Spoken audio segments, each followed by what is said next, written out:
Hello, everyone. Welcome, welcome. We are excited that you are here for another episode of LEADJITSU Rise in the Dojo. I am your host, Sensei Rhonda, and this is the show that helps leaders gain insight and inspiration so they can elevate their influence and impact.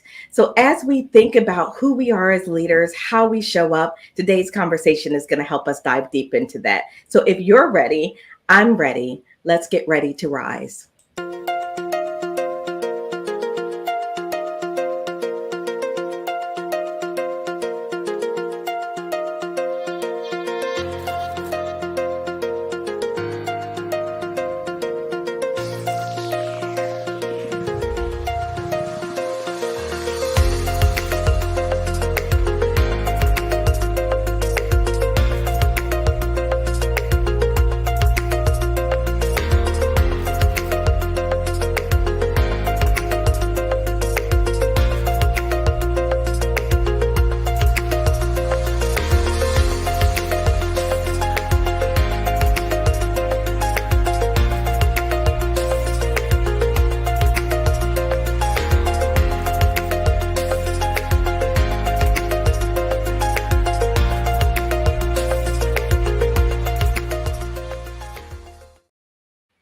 All right. So, hello, everyone. Once again, welcome. Welcome to another episode of LEADJITSU Rise in the Dojo.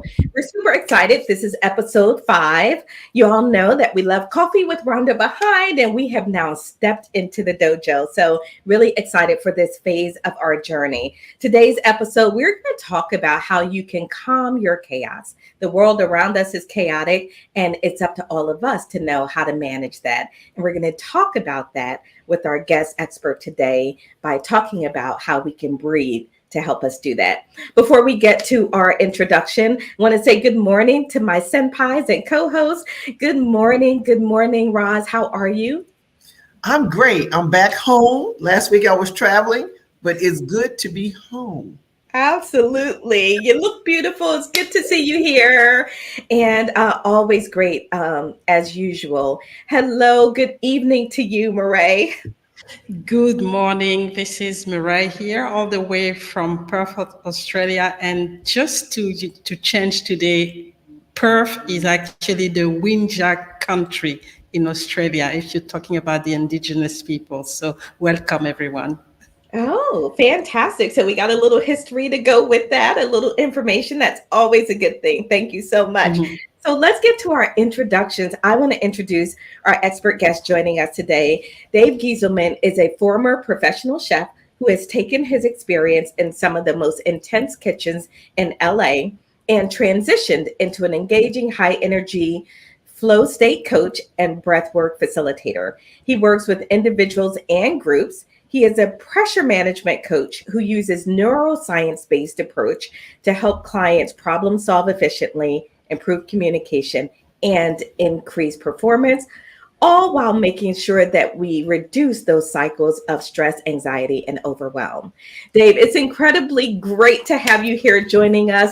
Welcome to LEADJITSU Rise in the Dojo. Thank you so much. It is an absolute honor to be here. I appreciate being asked. I am really excited about this. And we've got a couple folks out there already. So Regina's out there. She says, hello, everyone. This is Regina, and I'm ready to step into the dojo. Mom's out there also. Hey, Mom. Good morning. I'm ready for the dojo this morning with a cherry mango smoothie on the side. Also always has the best drinks. Always. Christopher is out there. Hey, Christopher. Great morning, everybody. And then Trina's out there as well. Hey, Trina. Good to see you. Top of the morning to you, my friend. Great topic. All right, let's go. So as we get into this, before we enter, we typically do a couple of short rounds of breathing. And since we have a breath master here with us, we're going to ask him to do that. Before we do, I like to give Dave just some quick stats on breathing and why it's so important to us.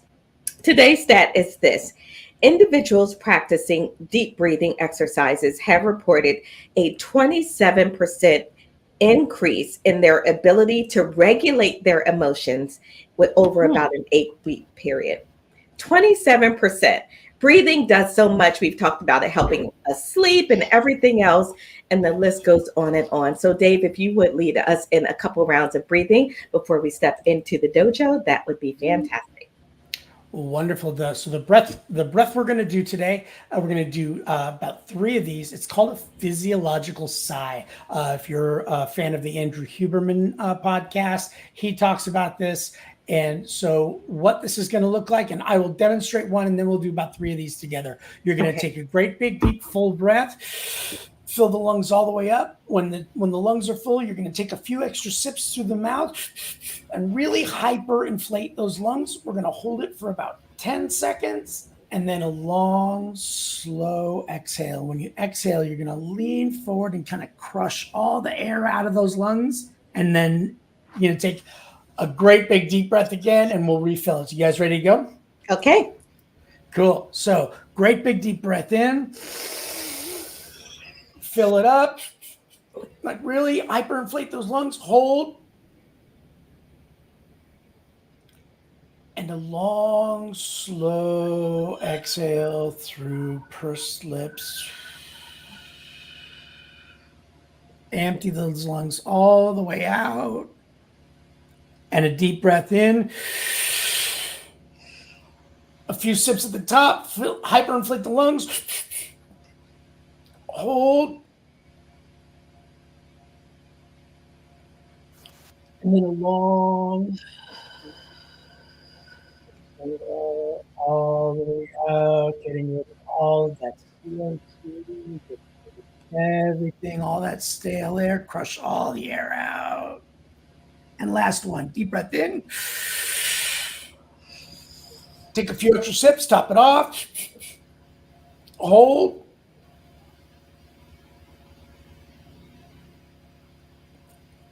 And a long, slow exhale all the way out. Now take a moment. Couple deep, nurturing, centering belly breaths, just deep into the belly.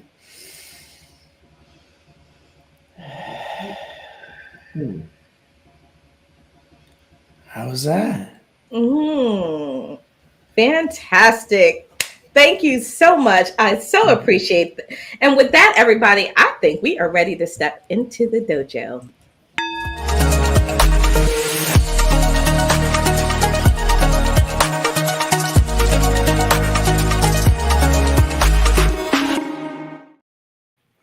All right, so I'm going to start us off, Dave, and I have a question that I would love for you to answer for us first off, and that is, do you believe our internal state is connected to our external reality?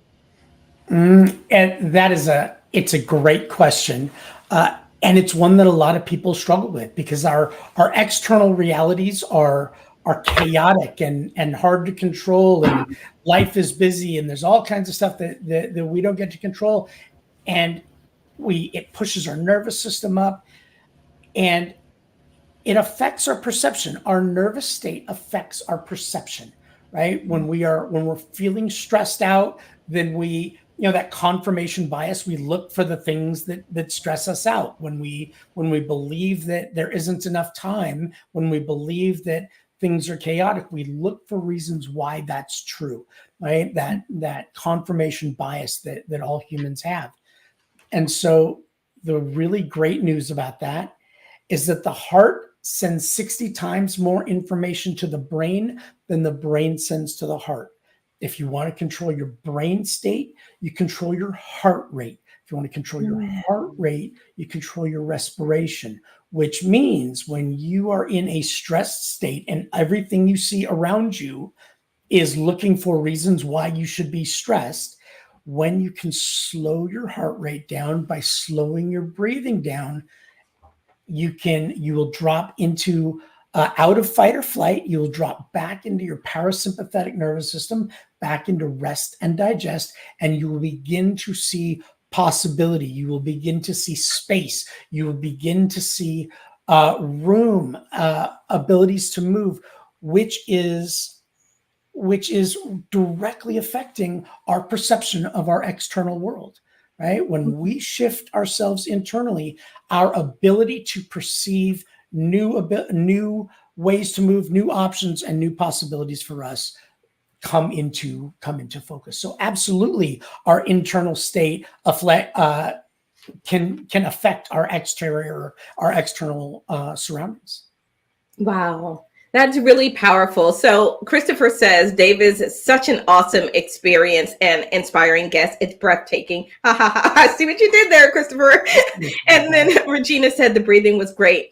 Well, so you said a lot there. And I love the fact that we actually can control our heart rate through our breathing. But did they teach you that in chef school? Like, I don't get the connection. I don't get the connection between you being a chef and now breath work. Can you kind of give us a little bit of how that happened? I am happy to. So I started cooking professionally very, very young, and like many young cooks, and it's a stressful environment, right? It's high performance environment. You don't need to watch that many episodes of The Bear to go, oh, okay, that's an intense, kitchens are an intense place. And I, like many young cooks, attempted better living through chemistry. I attempted to regulate my nervous system using substances and absolutely flamed out on that in my early 20s. So substances stopped being an option. Even stuff like caffeine, you can only, drink so many Red Bulls before you're just, you're kind of useless. And so I had to learn a way other than substances to regulate my nervous system. And so I've been sober most of my life. And so 25 years ago, I went diving into neuroscience. I went diving into an understanding of how the machine works, because I had to learn how to operate at a really high level, operate in really high performance environments. And so I had to learn how to regulate my nervous system in high pressure environments. And so I went diving into neuroscience, flow states, peak performance, transient hypofrontality, breath work, meditation, mindfulness, because I learned that I could regulate sort of my dopamine, endorphins, and adrenaline through those methods, and kind of saved my brain cells because substances just weren't a choice anymore. So I began studying these things and, helping other young cooks manage their nervous systems in high intensity kitchens. Your culinary skills are not top of the list. Your ability to manage stress is top of the list. Your ability to manage pressure. When you are in a high performance environment, if you redline and lock up, I don't care how good of a cook you are, you're useless. Right? I need you calm. I need you centered. I need you focused and operating from the best part of your brain, and getting to work with other cooks and teach them that was really kind of the beginning of my coaching career. Wow. That's pretty incredible, because you see those cooking shows on TV and you think, oh man, this is just, it can't be this intense. It's just for the show. But you're saying that it really is pretty intense. It's gnarly. It is gnarly, particularly when you get into the really high-end kitchens. You get into the Michelin star kitchens, and it's an absolute pressure cooker, and different people deal with it differently. And some people deal with it really well and others not so well. Mm-hmm. Yeah. So it reminds me a lot of leadership. And Dave, today, our leaders are under intense pressure and stress on a regular basis, but I feel like we deal with it by just ignoring it. And just pretending that it's not really there, or you either ignore it and just pretend it's not there, or you say, well, of course I'm stressed. I'm a leader. That's what we do. And this is how it's supposed to be. And if you can't handle the stress, then that means you're not cut out to be a leader. Talk to me about that kind of mindset and the potential damage.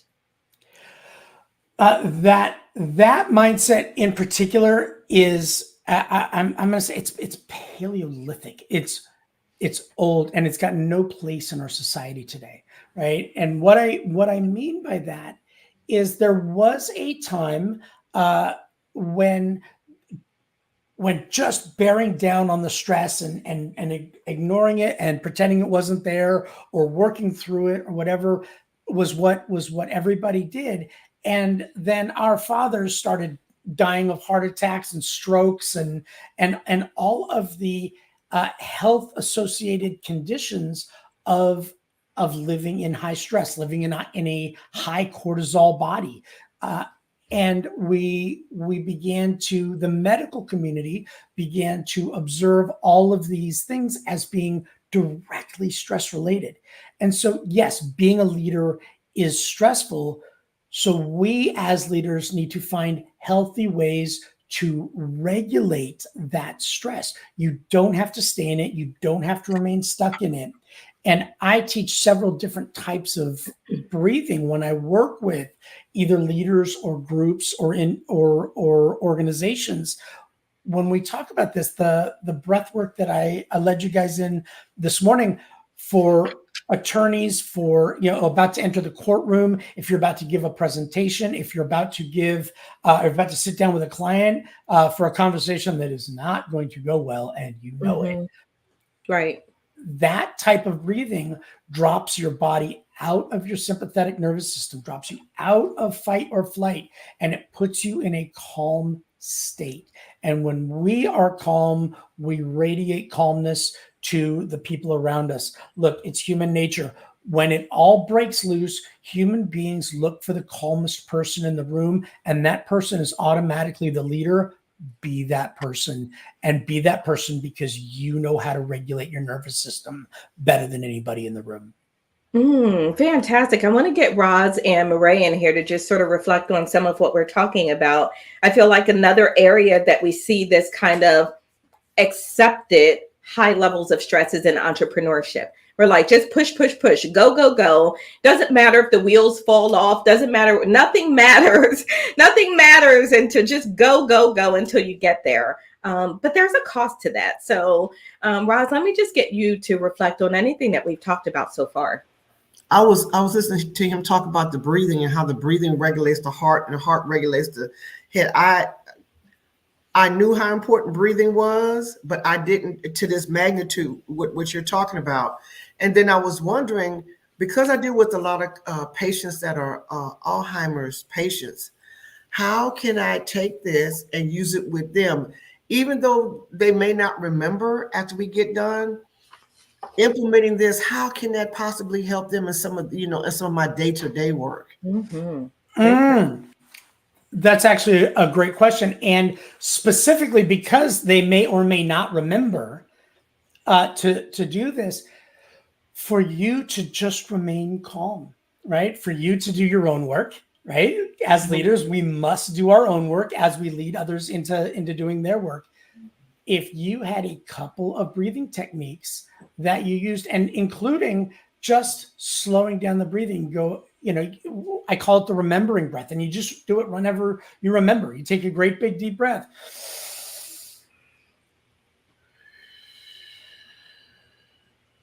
That immediately calms you, right? And so when your patients, when the people you're working with are getting aroused, getting agitated, getting agitated, you can say, hey, let's just breathe. Let's just breathe for a few moments. We'll get that taken care of. Let's take a moment and breathe. And you'll slow their heart rate down, right? And the mind, the body must tell the mind that the body is safe before the mind lets go of fear. Okay. And this is really important to understand. Meaning, when your body is in a stress response, your heart's beating quickly, your breath is shallow and rapid, right? These are indicators to your mind that your body is in danger. When your breath slows down, gets deeper, your heart rate slows down, gets slower. Your body is sending a signal to your mind that your body is safe. By the way, that's the only direction that information travels. So when we can slow our breath down, the mind goes, wait. We go to the heart. Hey, what are you doing? We're slowing down. I thought we were freaked out about the thing. And the heart goes, no, dude, you're freaked out about the thing. We are just fine.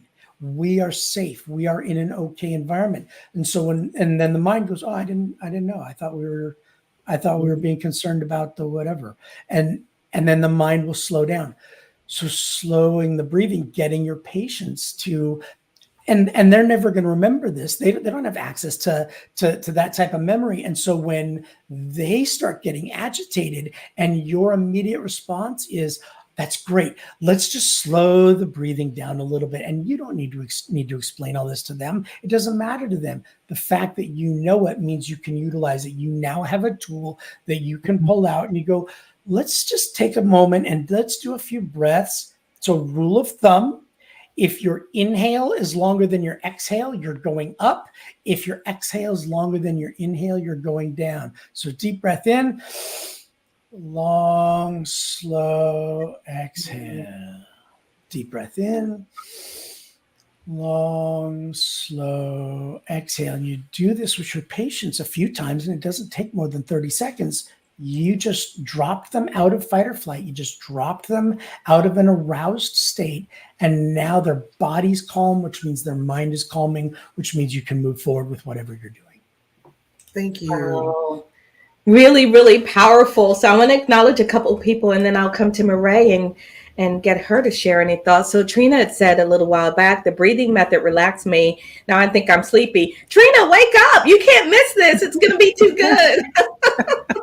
And Raven's out there also. Good morning. Happy Thursday. Happy to be here. Awesome.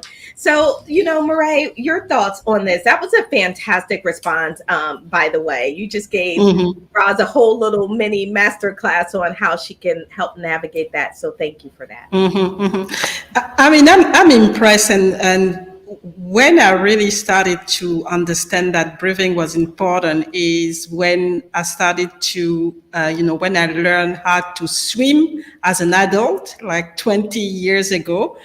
When we started the training, we actually spent a lot of time on the breathing, and the breathing actually, when I actually mastered the breathing, I could actually swim now. But before that, I was just panicking. And the instructor strictly told me, just work on your breathing first. Don't try to do, too many things. And then things are going to come, and align by themselves. And it was true. It was really true. And that's when I really realized that, breathing is very important. But I've not actually use it in a professional environment. I know how important it is, but I've not actually had the opportunity to use it in a professional environment. The only thing I do when there is panic, when there is stress, is just stop and maybe go outside or try to calm down, but not really in a structured way, breathing in a structured way. So that's really the, and now I understand that, it can actually be used in a professional, environment, especially when they are heated, debate and people are really starting to become emotionally high.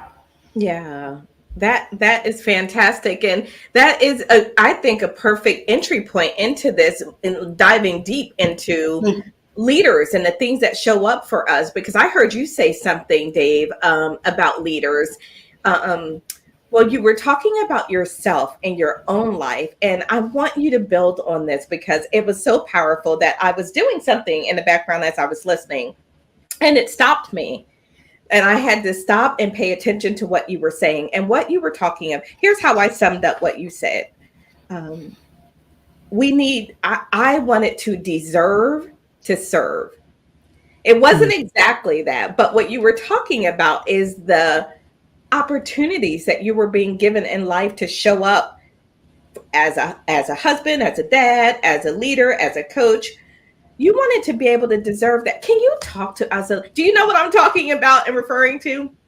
I think it was one of the meetings we were in not too long ago, the ILVW meeting that we were in. And yes, I wanted to be able to serve people at the very, very highest level. And, as I started cooking professionally very young. Over the years, I got married. I became a dad, and became a competitive Brazilian jiu-jitsu player. And and all of these things, I became an endurance athlete, and all of these opportunities, these things in my life gave me the opportunity to serve others at a very, very high level. Right. And I wanted to be able to bring the very best of what I had to bear. And I wanted to become the person that the people in my life deserved, right?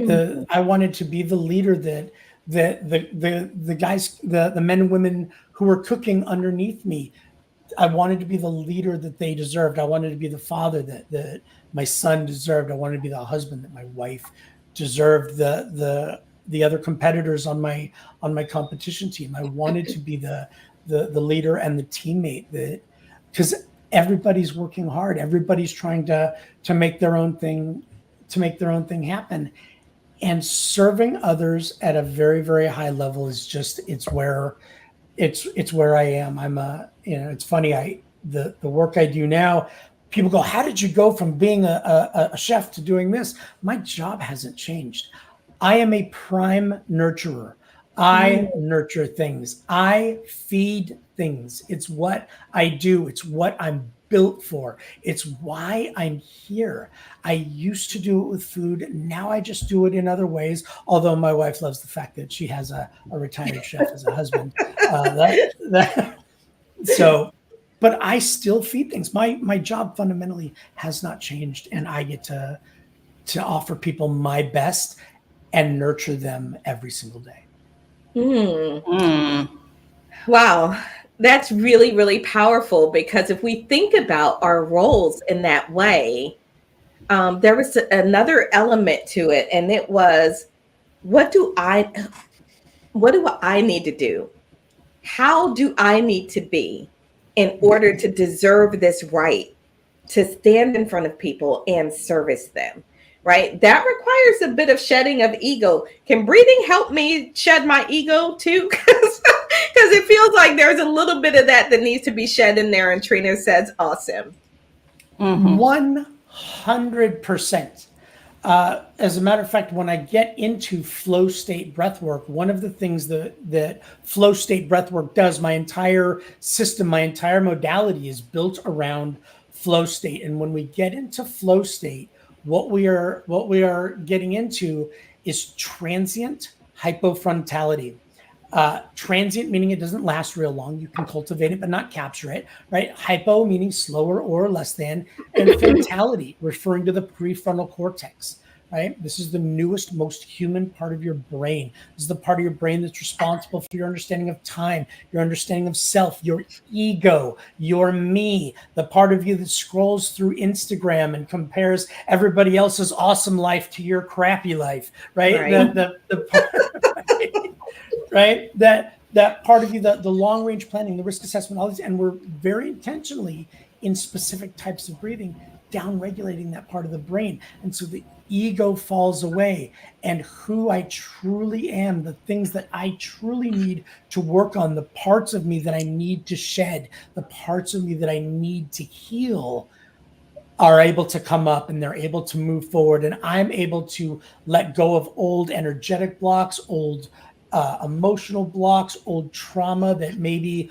holds me back and tells me that I can't serve. That old liar imposter syndrome shows up and tells me that, and asks me who the hell I think I am. Who are you to stand up in front of these people, and tell them anything about how to live? You're just a greasy cook, right? And I get to do my own work in this process and learn that I am completely completely worthy of teaching, of leading, and of demonstrating a life that is led by my own principles and by the things that I teach. God, I'm going to ask you this, because it's really powerful, because you said something now a couple of times on this show, and I don't know if anybody else has caught it, but you said, do your own work. Yeah. Right? Do your own work. So as leaders, we show up. We got the title, we got the money now, and then we just show up. but there's so much more in doing our own work. And Raj, just share with us sort of what's resonating with you from this conversation. When I heard him talk about do your own work, I thought about investing in me. And part of that is adding this breathing into my work, into my daily. I get up and pray. I can breathe. I can do some breathing prior to praying. How powerful is that? How's that going to help? Matter of fact, it's going to cleanse my plate so I can have a better relationship, a better prayer life, because now my mind is really clear. To where before I would get up and just like, okay, go. But, not to say that, the prayers weren't as effective, but now if I can take and regulate my body and my mind, how much more powerful can I be? How much more work can I get done? Because I'm able to do, maybe 2 minutes of a breathing exercise. Just 2 minutes can change my life. Right. Yep. Yeah, absolutely. I'm just. Yeah, that's huge. Yeah. I'm done. It is huge. And what I like with Do Your Work is really to understand that it starts with us and we have to go inside, really. And because we do it the other way around, we go outside and we start to compare ourselves and really regulate our life based on the external factors. But with the breathing, we go inside and we really just focus on our own energy and really regulate it the way we want things to be done according to us. But it's a work to be done, and I really find it powerful. But isn't it amazing that we already have what we need? Yeah, exactly. Isn't that crazy? You hear it, and it's for free. I'm just saying. A lot of times I hear a lot of when I go out to these different conferences, you have everything that you need in your hand. And now, as I get older, I'm starting to understand what my mentors and other people are saying. You already have it. We already have it. We're just not using our benefits correctly. And taking your example of that morning routine, you get up in the morning and you go or you pray, and I would love to offer like the three most powerful things, and I say this on every podcast, every time I speak, the three most powerful things that you can add to your daily life, the highest leverage, lowest cost, like easiest to implement, is daily breath work, daily meditation, daily journaling. And if you can add 10-minute meditation, 5 minutes of breath work, and 20 minutes of daily journaling, it defrags the mind. Just like you got to restart your computer, restart your phone every now and then. If you can start by doing some breathing, get your mind clear, get your channel clear, do some meditation, meaning just get quiet. Just get and not like squeeze all the thoughts out. Stand behind the waterfall. Watch the thoughts, watch the emotions, watch the memories as they float by. Just don't grab hold of them, right? Just stand behind the waterfall and watch it. That's meditation. Standing behind the waterfall of your thoughts, your emotions, all the things that you have to do, and let the shopping list happen. You don't need to squeeze that out. Let it happen. Just don't grab hold of it. And then when we do journaling, we let it all go, and we can let it hit the page. Just like when you dream, a dream makes sense, right? When you dream, the plot makes sense, the history of it makes sense, it all makes sense, right? Then you try to tell somebody about the dream and you're like, yeah, but then it was you and me and some other people, and we were in San Francisco, but we were on a submarine, but the armadillo was still there, but like it just falls apart, right? You try to tell somebody about your dream and it falls apart. When we write, it does the same thing. When it's in our head, it makes sense. When you're just thinking about your dream, it makes sense. The moment you try to write it down, it all falls apart. So all this nonsense that's going on in your head, all the I'm not worthy, I can't do it, self-doubt, hesitation, indecision, imposter syndrome, as soon as you start writing it down, you go, oh, that's nonsense. Wow. I get it. Wow. Okay, so that's a hold on, Rod, because that's a gong moment.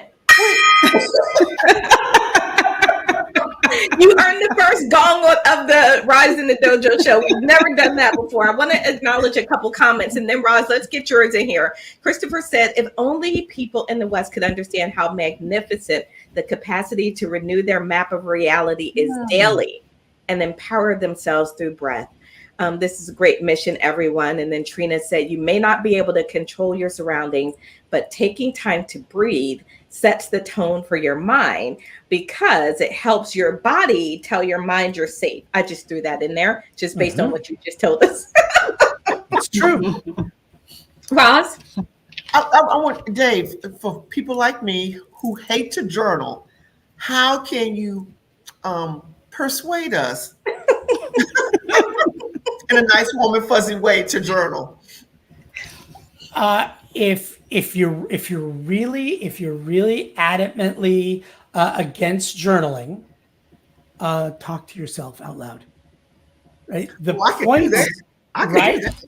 The point is that you are forcing your brain to language your thoughts, and as soon as some crazy mess comes out of your mouth and then goes into your ear, you're gonna go, oh, okay, that was a little, man. All right, so wait a minute. Crazy. If anybody is listening, it is not our fault if all of a sudden people are walking around just talking to themselves all day long, saying crazy stuff. That is not on us. That is the disclaimer for the show. Thank you. Please continue, Dave. But if you have a hard time with journal, start with just kind of like talking. I mean, obviously not in public or whatever, but talk about it. Like sit on your couch after your meditation and just like you would write. So here's what I'm thinking about doing today. This is what I have to get going on. And as soon as you start talking, you'll want to start writing it all down. But you can also challenge yourself, write for half a page, write for 5 minutes. If you don't know what to write, I don't know what to write over and over again. You will get bored of writing, I don't know what to write. Something will come out. The pen holds the truth, right? All of the truth is in the pen. And if you set that pen free and stop trying to control it, right? I don't know what to write. I don't know what, what should I even write about? I don't even know. The guy said to journal. I don't know what to journal about, right? You just set the pen free. The truth is in the pen, and the truth will hit the paper if you just let the pen go.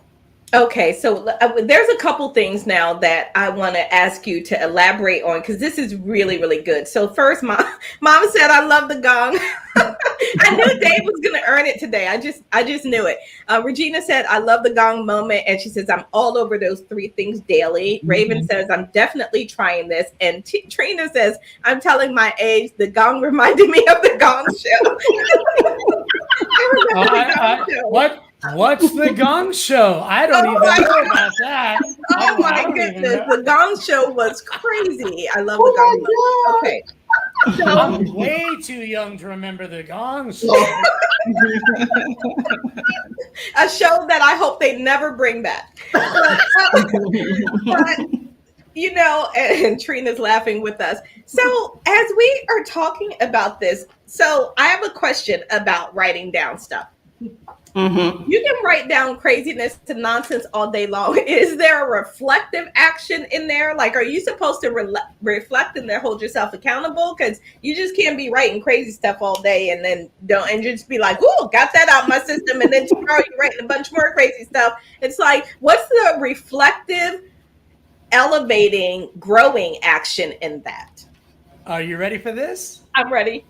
There isn't one. It's like vomiting into a bag. Throw it away. Wow. No, Okay. no, there's no reflective element of daily journaling. Literally, it's like taking out the trash. There's nothing useful in there. There is no, because anything useful will remain in your head. Okay, there's a reason why you don't remember phone numbers anymore, right?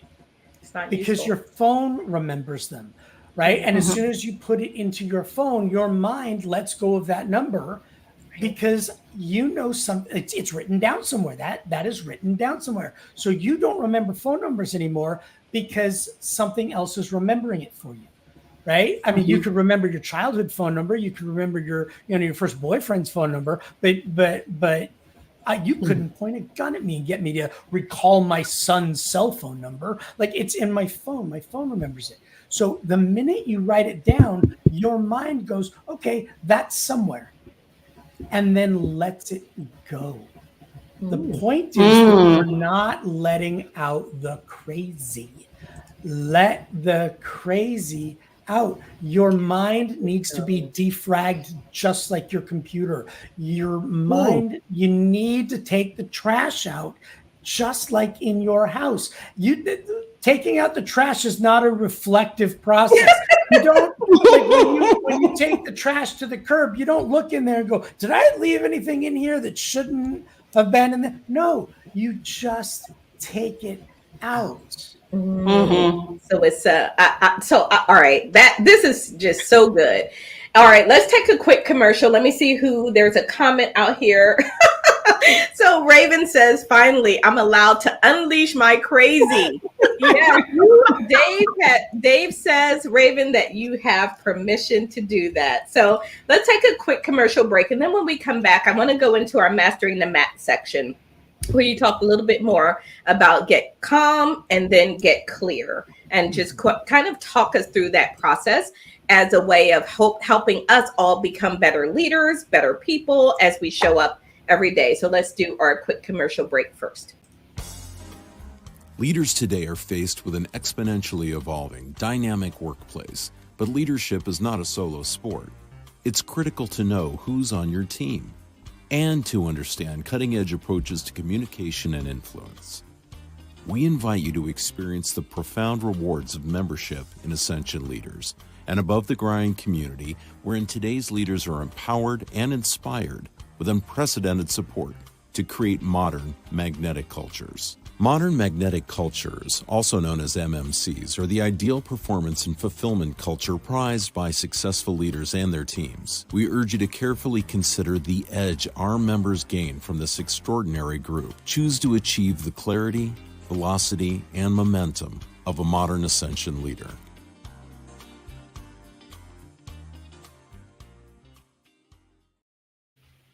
And we actually have an open house coming up next week. So if you want to join us, we've got a TEDx expert speaker joining us who's going to talk in the Ascension Leader Mastermind group.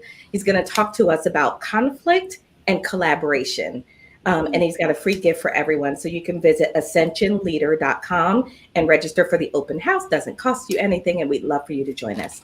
All right, so let's talk a little bit more about this, because as we're doing this, we're talking a lot about it, but I want you to bring some perspective to this, Dave, and let me show everyone the Mastering the Mat slide as you sort of start to talk us through it. Okay, so it says first get calm, then get clear. Be intentional in everything that you do. You're allowed to do anything you want, just as long as you do it on purpose. So talk to us a little bit about what that means for you, Dave. Okay, so first get calm, then get clear. What we are talking about is becoming the master of your own nervous system. So when you are in your stress response, right? Many of us, when we are in our stress response, when we're stressed out, when we're overwhelmed, we're in our sympathetic nervous system. We're in fight or flight, right? And there's a really good, really evolutionary reason why, when we are in our stress response, why we feel like we got one toe nailed to the ground and we're just turning in circles trying to figure out what to do next. Like, I know what I need to do. It's hard to prioritize it, and it's hard to explain it. And and I feel stressed out by it. The reason you feel that way, and the reason why most people feel that if they can just solve the problem, the stress level will drop, the truth is the exact opposite. When we are in our stress response, you lose access to your neocortex and your frontal lobe. You lose access to it. And like I said, there's a really good evolutionary reason for that. I'm going to take real quick. I'm going to take you back 50,000 years, okay? And you're walking through a field. It's been an amazing day. You're going down to the creek to get some water. You've been snacking on nuts and berries and having an amazing hunter-gatherer life. And you're going down to the water, and a wolf pops up, right? A wolf pops up. You snap into fight or flight. Right. And since you're not going to take on a wolf, your option is to run. And so you go into flight. So you run, for 5 full minutes straight down the stream bed. You find yourself in a clearing. You look around. There's no wolf. Right. And so now you're fine. You're safe. Your body drops back into your parasympathetic nervous system.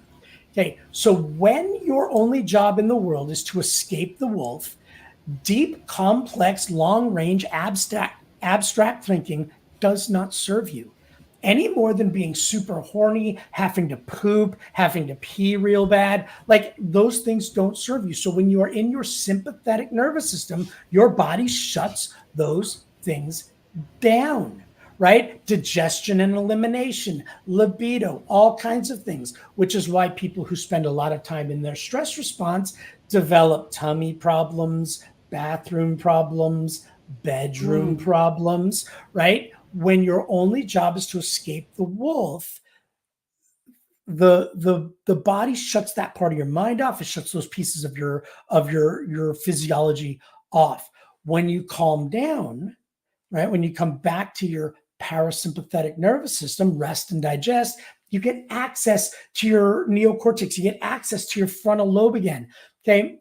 When you are in fight or flight, your amygdala is running the show. That part of your brain, your amygdala and hypothalamus are running the show. That part of your brain has no capacity for language. It is not going to solve your problem. It is completely emotional and completely reactionary. That part of your brain is not going to solve your problem. It doesn't have the capacity. So when we can stop, slow our breathing down, slow our heart rate down, our body tells our mind we're safe, our mind relaxes our nervous system, we now get access to our neocortex and our frontal lobe. That part of the highest functioning parts of our brain come back online. Now we can solve the problem. Until you get calm, you cannot get clear, and you cannot solve the biggest problems that you face from your sympathetic nervous system. You just don't have the gray matter available to you. So we slow our breathing down. When we're in our stress response, we slow down. When you're trying to figure out the answer to a problem, something's been bothering you, you have a crisis, you have something on deck, slow the breathing down, get calm, then get clear. And as far as being intentional, that means you're not being reactionary. That means you're not doing these knee-jerk, like reactionary emotional responses to things. I encourage people, make mistakes, like create chaos, like do whatever. Like, you can fix anything. It's fine. When you are intentional, like, even if you make a mistake, I meant to do that. I didn't just fire off what I thought was going to be an answer in a reactionary state. I got calm. I thought about it. I thought this was going to be a good idea. Turned out not to be, but that's okay. I can fix that. So be intentional about what you do. And in order to be intentional, you cannot be in an emotional reactionary place. You got to drop out of that. You got to drop out of your sympathetic nervous system. You got to drop out of fight or flight. And that's the challenge, right? That's where we get ourselves into trouble, because we react from that other state, and then we end up backtracking and apologizing and, well, I didn't mean to, and everything goes off the rails. When if we act from a place of calmness first, practice our breathing, make sure that our body and our brain are safe, and then we are making intentional decisions. Then if you meant to do that, then okay, there's nothing to apologize for and that sort of thing, right? So, wow, really, really powerful. I want to get Christopher's comment. Christopher said, landmarks show everyone. Breathing improves everything in orders of magnitude. What isn't great gets so much better, and what is already good becomes extraordinary. Wow, that's really powerful. And Trina said, I'm going to make sure I take time to breathe so I don't get clogged up. And the other thing I want to say is if you've got teams, right? You've got sales teams with pressure and quota and all of this stuff going on. You got teams who are running in high stress environment. Introduce breathing to them, right? It doesn't have to be the super woo-woo thing. Just introduce breathing as a regular basis, right? Oh my gosh, I can't believe it's already 9:50. This is crazy, or wherever you are in the world, but it's 10 minutes till the end of the show here is what I'm thinking of. And so I want to just quickly get Roz and Murray to respond to that, and then we're going to go into our Leaders Code segment. So he said a lot there about really getting your brain sort of to calm down, right? To go into that place where you can make intentional decisions, and then you can do anything you want, and you can play, and you can not worry. So sounds easier, Murray. Sounds easy. I'm not sure it's as easy as it sounds. Yeah, it's, the way it's said, I mean, it sounds easy, but it's not as easy as, like you said, it's not as easy as it sounds.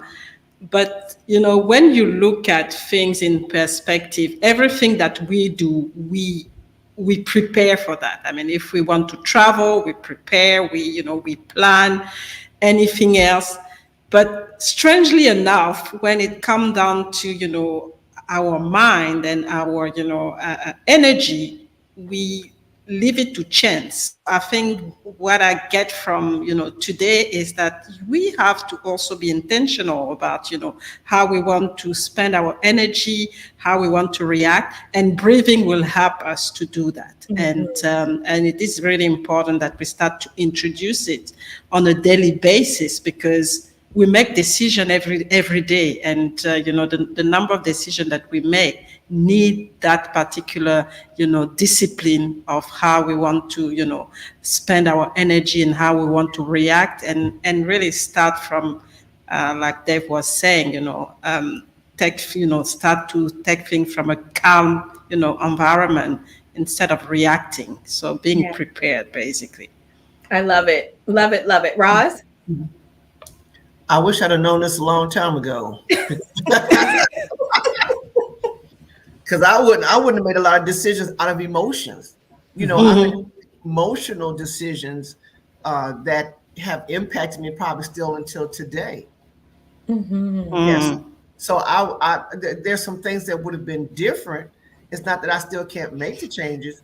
And then, my alter ego wouldn't have come out either if I could have had these type of, resources. Yeah.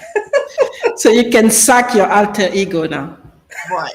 I can retire her now. Oh, that is amazing. All right. So Mom said, I like that, Chris. She said, I've known about breathing techniques, but it takes practice. Well, I think that's a really good point. We know a lot of stuff. This isn't rocket science stuff. It's not that we're teaching everybody new stuff. What is the gap? And this is what we address in Lead-Jitsu with, and this is why we introduce the martial arts into it, because what's missing from leadership is not knowing, right? We don't have toxic workplaces because we don't know. What's missing is our ability to execute what we know on a consistent and regular basis. That's what's missing. And so how do we do that? We practice, right? And that comes back to this breathing. We know we should do it, but practicing it, getting ourselves routine, right? Getting our habits done. Practice, practice, practice. I said to someone the other day. Intentional. When I said to someone the other day, when I learned to first start an IV as a registered nurse, I didn't know how to do that, right? I wasn't born knowing how to start an IV. How do you learn that? You practice.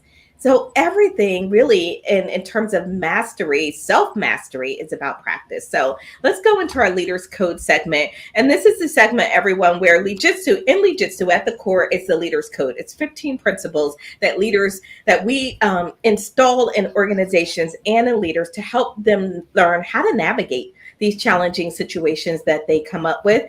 And then in this segment, we look at the code and we identify one of them that resonates based on our discussion today. So if you need a copy of the Leaders Code, I'll share it at the end, but you can go to leaderscode15.com and you can download your own really beautiful copy.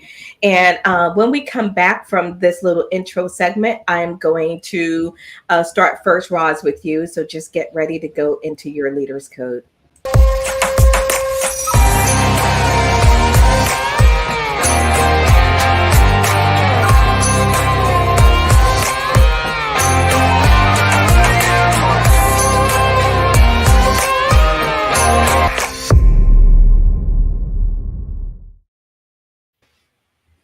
All right. So, Ms. Roz, what leaders code is resonating with you?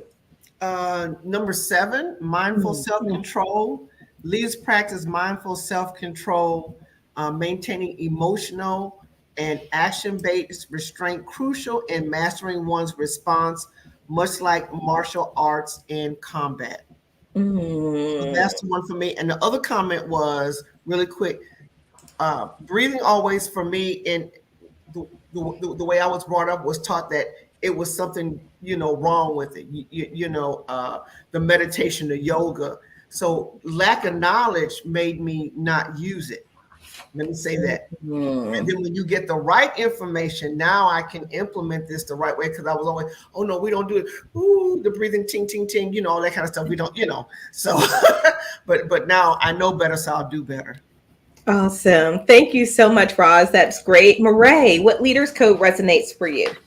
So I was going to say 7, but I think 3 is also valid for, to actually fit the conversation we had today, the kata discipline, which is, leaders exhibiting kata discipline, reflecting the meticulous dedication and unwavering commitment to excellence, similar to the discipline practice of Jitsu, which is about, we talked about the repetition, having this discipline of, practicing and preparing and really being intentional. So I think this, the intentionality actually require the discipline, so that that every single day, if we talk about breathing, you have to do it, you have to plan it, you have to put it in your schedule, in your daily schedule. So that's why I chose the 3rd principle. Yeah, love that. Thank you so much. Dave, what about for you? You know what, for me, and I love this. It was always, it's 10. The flow adaptability.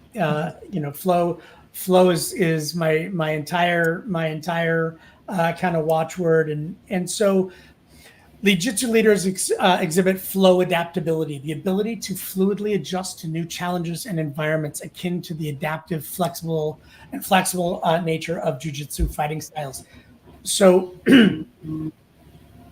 the ability to shift easily, to seamlessly move, requires a great deal of resiliency, a great deal of flexibility. The ability to move with our changing, challenging times requires leaders who are able to move without like friction, without, rigidity is no longer the thing that serves us, right? It is the flexibility, and the resilience that a daily, weekly breathing practice gives us, allowing us to control our own nervous systems and our own emotional responses. Absolutely love that. I love all of those. And, I think for me, I'm going to choose something a little bit different. I'm going to go with Sensei's humility, which is code number 5. In Sensei's humility, Jiu-Jitsu leaders embody the perpetual learning and openness to feedback exemplified by the humility of a Jiu-Jitsu sensei. And the reason I'm choosing that one is because, just like we're doing here today, being open to learning And also being, I think about the feedback that we get, because I just did a video on feedback that's difficult to hear, right? How do we get that feedback? How do we navigate these difficult situations? How do we deal with all of these life events if we are not in that humility, if we are not in that state where it actually allows us to receive that information? And our breathing can help us get there, shed that ego, make sure that we are being humble in how we're approaching these situations, particularly if we are so honored enough to be a leader. So that's it. And we're going to wrap up in just a second. Let's get a couple of comments here. My takeaway: Dave explains it better than when I learned it. Thanks so much, Dave. Trina said, thanks for another great topic. Knowledge is powerful. Christopher says, breathing, meditation, journaling, flip open the pressure release valve in our lives. Oh, love that. And it will positively impact everything else. Thank you, Dave, for a sensational show. And before we wrap up, as we come out of this Leaders Code segment, if you want your own Leaders Code, you can get it here. And in this little outro, it will show you that.